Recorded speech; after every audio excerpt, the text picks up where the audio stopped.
What is up, YouTube? So today I'm heading over to my home gym and I'm going to slam some chest. Today is supposed to be a leg day, but my legs are unfortunately still sore from the last leg day. I'm going on some 7-day soreness right now. Those 6 sets of squats to failure and 5 sets of leg extensions to failure really just killed my legs, which I'm honestly happy about. I mean, I haven't been able to really walk right the entire week, but I'm completely okay with that. My legs are a lagging point and I need them to grow. But yeah, so leg day is probably going to be, not probably, it's definitely going to be tomorrow. I feel like right now the way they're feeling, they feel to the point where they're like 90% recovered, and tomorrow they should be 100%. But yeah, I'm going to my home gym now, like I said, and I'm training some chest. The way that the split works, it's like legs and then chest, so I was able to kind of just flip them, and then after legs, I'm going to hit some back.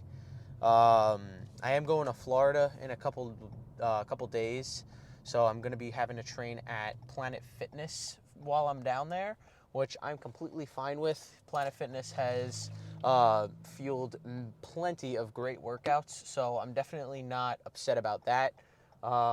So yeah, and I get to, see a new Planet Fitness, see what kind of gym equipment they got, and I'm happy to work out there. But anyway, that's not the main focus. Today's main focus is chest.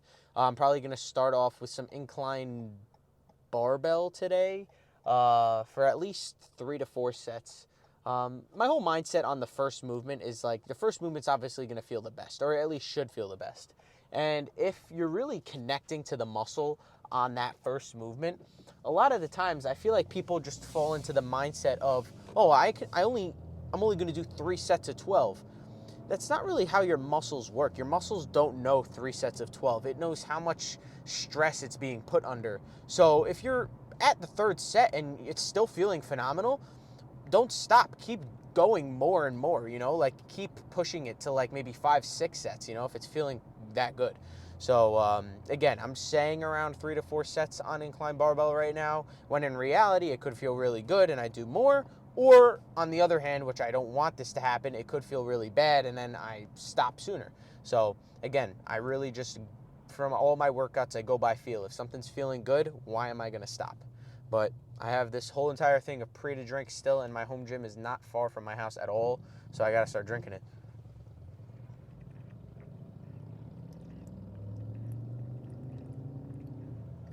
I'm down to my last couple scoops of the EvoGen pre-workout that I bought a couple weeks ago, and honestly, I might get the same brand again. It's really, really good. It's definitely high stim if you double scoop, but it's got a lot of good pump ingredients in there.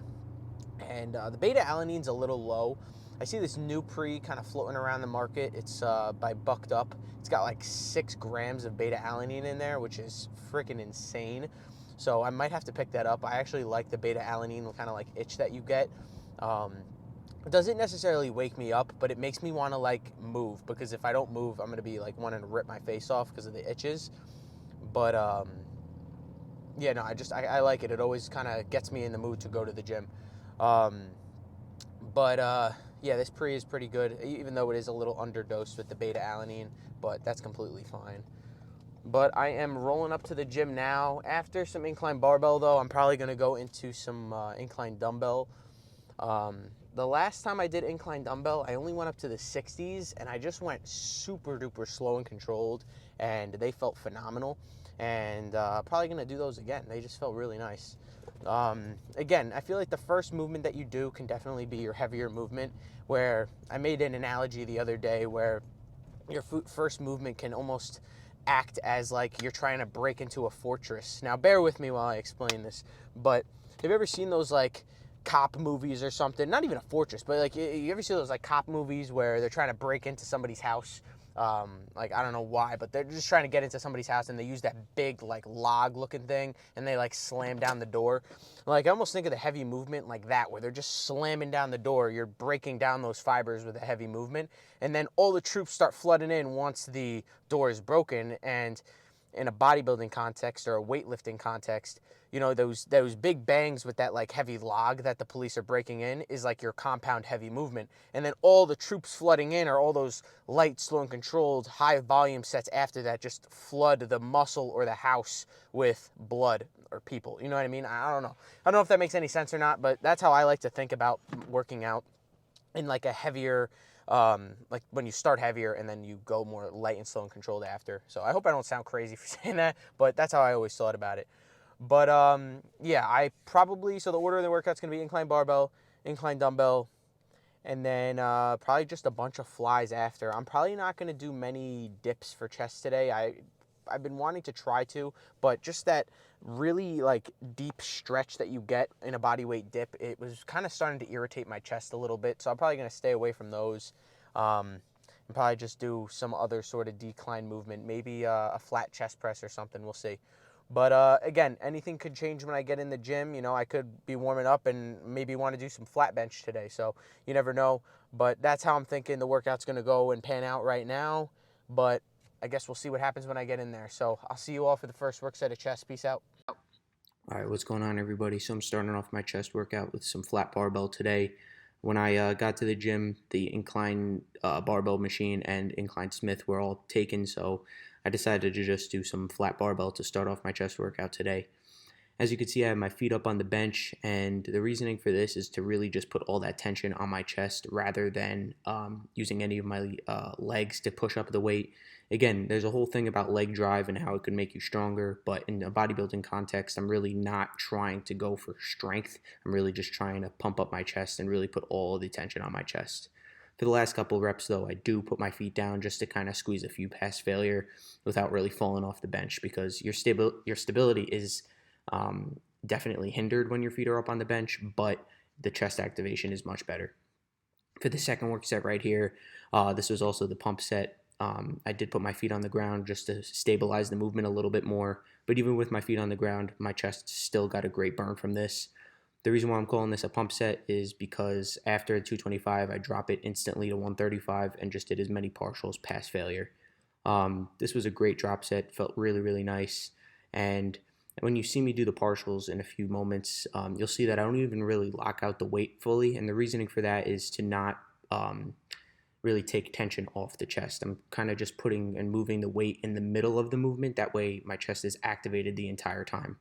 Because when you're towards lockout, you're using more of your triceps to lock out the weight and your chest isn't as contracted. So I kind of just keep the weight in the middle, as you can see right here, and that's just constant chest activation the entire time to really just focus on pumping up the chest. Again, like my balloon analogy that I use all the time, when you're pumping up a balloon, you're constantly applying air to pump it up. Same concept with pumping up a muscle. You got to constantly keep applying blood, constantly keep doing reps with constant tension to really maximize the pump. And then right here, I'm even just doing some partials. In my opinion, your body does not know what a full rep is. Your body just knows how much it can physically push. So even when you can't fully get out a rep, partials are an amazing way to go past failure. After some flat barbell, I moved over into some incline dumbbell right here. Being that I went pretty hard on flat barbell, I wasn't my strongest on incline dumbbell for today, but the 90 still felt really, really nice. Again, even when I can't get a full rep on myself, I just had my buddy spot me a few past failure. Again, even if I didn't have a spotter, I would have still done partials just to really push my chest a little bit more. But the fact that I had a spotter, it was a bit safer, and I was still able to get that full chest contraction at the top. So I feel like there's pros and cons to everything, but you got to do whatever you can to make it work. You know, if you have a spotter, let him spot you, but if you don't have a spotter, still do partials. But these felt really, really nice there. I did 2 more sets after that with the 70s, just much slower, and I believe I got around 2 more sets of 15 there. After incline dumbbell, I'm moving over to the incline chest press machine. This machine is okay. It's not my favorite machine in the world. Just the handles are kind of thick, and I feel like it's just a weird grip to hold on to. But regardless, it felt really, really nice today. I'm going nice and slow. I am using the inner grip. Again, my left shoulder has been giving me issues in the past, so I don't want to do any movement that has my shoulders flare out, because when your shoulders are flaring, it puts them in a more vulnerable position to get injured. So I'm really just doing everything I can to kind of keep my elbows tucked and really focus on getting the best chest activation I can. After doing as many reps as I could with the 25, I just did a bit of a drop to kind of push the volume up a little bit more. And unfortunately, I ran out of storage in the middle of this set, so it only really got one side, because I did do single arm presses now, but the other arm looked exactly the same. The reason why I'm doing some single arm pressing is just to really focus on each pec separately and giving it the most I can separately. I feel like doing pressing with both arms at the same time is good, but single arm is also really nice. That way you could focus on each side 100%. And also putting my hand on my chest and manually feeling the chest work also helps with some mind-muscle connection for me. After incline press machine, I moved over into some bent over flies. These felt super duper nice. This is the first time I'm doing a free weight fly movement in a while. I've been kind of sticking to more machines. And the reasoning for that is because I feel like I have a little bit of an imbalance in my left and right side. So I'm trying to do the machine to almost make me balanced again. But going into this cable flies now, I could still see a slight shoulder imbalance, but it's definitely better. Like if you want to go back to old chest day videos at Planet Fitness and you see me doing this movement, my left side here is much higher than my right side. So I'm kind of starting to even out a bit more. And it's kind of another pro of recording my workouts, is so I can kind of test myself and grade myself on how everything looks. So again, you always want to try to be hard on yourself in this sport. You always want to try to progress. You know, it's kind of you against you in this sport, so you got to do whatever you can to grow. But those bent over flies felt super duper nice, and that was the last chest movement of the day. Now I'm moving over into my bicep portion of this workout. I'm starting off with some just barbell curls. I got 85 pounds on the bar right here. I'm going for a pretty heavy set right here. This was the third set of bicep curls for today, so it was the last set. I'm going for as many reps as I can with 85 with some partials, and I believe that was only about 6 to 8 full reps. So I dropped it to 65, just took off a 10, and I'm just going to push it a little bit more with some more lighter reps here.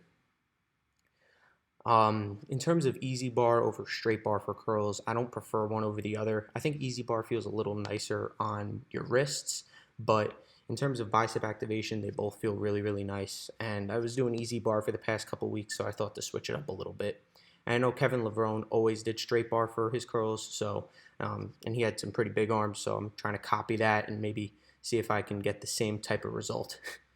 But after straight bar curls, I moved over into some dumbbell preacher curls. These felt super duper nice here. Again, when I'm training biceps, I don't like to curl super aggressively, because I feel like at that bottom part of the rep, you can build up a lot of momentum to get it to the top. So if you start by curling it nice and slow, you can really kind of just use every muscle fiber to take up the weight, and you're not really using momentum to take it up. And once I get the weight to the top, I like to hold it for just about a second or so, just to get a nice squeeze, and then take it nice back down and slow. Now I'm doing the next arm. I always like starting with my weaker arm just to give it as much as I can, and then kind of using my stronger arm to kind of catch up to those reps. Again, if I start with my stronger arm and I get 20 reps, and then I go to my weaker arm and I'm failing at 18, that stronger arm got an extra 2 reps to progress with. So I'm kind of really trying to just hold back my stronger arm just so that I can kind of catch up my weaker arm in a sense. Again, I really don't want to have any imbalances when I get on stage. I want everything to look symmetrical, and that's a big thing I'm trying to start to implement in my training styles. Trying to do more single arm on certain movements, especially when I notice that there's an imbalance. After some of those dumbbell preacher curls, I moved over into some straight bar cable curls. These felt super duper nice. I'm doing as many reps as I can with a regular grip, and then after I fail that, I dropped the weight about 40% or so, and then I did as many reps as I could with a reverse grip. Again, reverse grip curls are great for your forearms as well as your brachialis, so this was kind of a nice transition into the next bicep movement, which is going to be hammer curls. So I'm just finishing up here. These felt really, really nice. Towards the end, honestly, it looks kind of like a shoulder raise. I'm really just trying to squeeze as much out as I possibly can. Again, your body does not know what a full rep is, so as long as you're still moving that weight, blood is still going to be forced to that muscle. But after those straight bar cable curls, I moved over into some hammer curls right here. I only got the 30s in each hand, and I'm doing them both arm at the same time, really just constantly force blood into the muscle. I feel like when you alternate arms, sometimes it does kind of take away from a constant tension pump because your one arm is down while the other arm is going up. Again, I'm not knocking those type of curls, but these felt really nice as a finisher. I hope you all enjoyed. I'll see you back in the car. All right, so I just wrapped up my chest and bicep workout. All in all, pretty solid workout. When I got in the gym, someone was on the incline barbell machine as well as the Smith machine. So I started with some flat barbell for today, and honestly, it felt pretty solid. Again, I'm not really going for strength on that movement. I'm really just going for the best chest pump that I can. So the first work set, I put my feet up on the bench just to take out any of the leg drive that I could possibly do. And if you don't know what leg drive is, it's when you kind of like tense your legs and use it to almost help get the weight up. And there's many ways to do leg drive. Well, there's only one correct way to do leg drive, and there's many incorrect ways to do leg drive. And the incorrect ways are when your butt actually comes up off the bench and it kind of turns into like a hip thrust. That is incorrect. But the correct way is to kind of tense and almost drive back. So like you make your back slide back on the bench in a sense, so you're pushing it this way. Again, if that sounds confusing, I understand why, because I didn't explain it the best. If you are interested in learning how to do it, this again is a bodybuilding channel, but if you have a couple questions, I absolutely can show you the next time I'm in the gym. And yeah, so just drop a comment if you are curious how to do proper leg drive. I can do a video about it. But again, that's not something that I'm trying to do because I'm trying to grow my muscle. And you will grow your muscle by using leg drive and, getting stronger. But I'm really just trying to isolate the movement and not use my legs. That's basically what I'm trying to say. So I put my legs up on the bench just to take them out of the equation and just use only my chest to press the weight. And I can confidently say that every time I've started with flat bench, it always gives me a great chest pump and it always makes me sore the next day. The reason why I don't do it all the time though is because my upper chest is lagging and I want to grow the upper chest more and get that really nice full upper chest look. So that's why I majority of the times will start my chest days with an incline movement, but every once in a while starting with flat is okay. But with that being said, after flat bench, I did 3 sets there. I moved over to incline dumbbell, and all the other pressing movements for today's chest day were all incline. So again, I won't ever, you'll never find me do an all flat chest day. If anything, I'll only do one flat movement. The flies at the end were definitely more for the mid pec rather than upper pec. But again, for flies, incline flies are excellent, but I honestly just feel the mid-pec flies the most. And in terms of a fly movement in my head, I just think of it as a really good way to get a great stretch after a lot of presses. So to me, it doesn't really matter if it's targeting more the upper or mid-chest. I just really like flies for that stretch factor. All right, sorry about that. My storage was full again. I really have to delete all the other clips from past videos. It's just taking up way too much storage in my phone. But after flies, I did a few bicep movements. I just feel like my biceps are lagging a bit, and I just want to do them a little bit during a chest day, like I did today, and then I'll do them a little bit later in the week for my arm day. But if they are still sore, I'll just turn it into a tricep-only day with some forearms. But preferably, I obviously wouldn't want them to be sore just so I could train them again. But even if they're a little sore, a slight pump won't hurt. But that's really all I got for today. I'm way behind on my meals. I'm only at meal 3. This is going to be meal 3, and it's 5 o'clock, so I got a lot of eating to do today.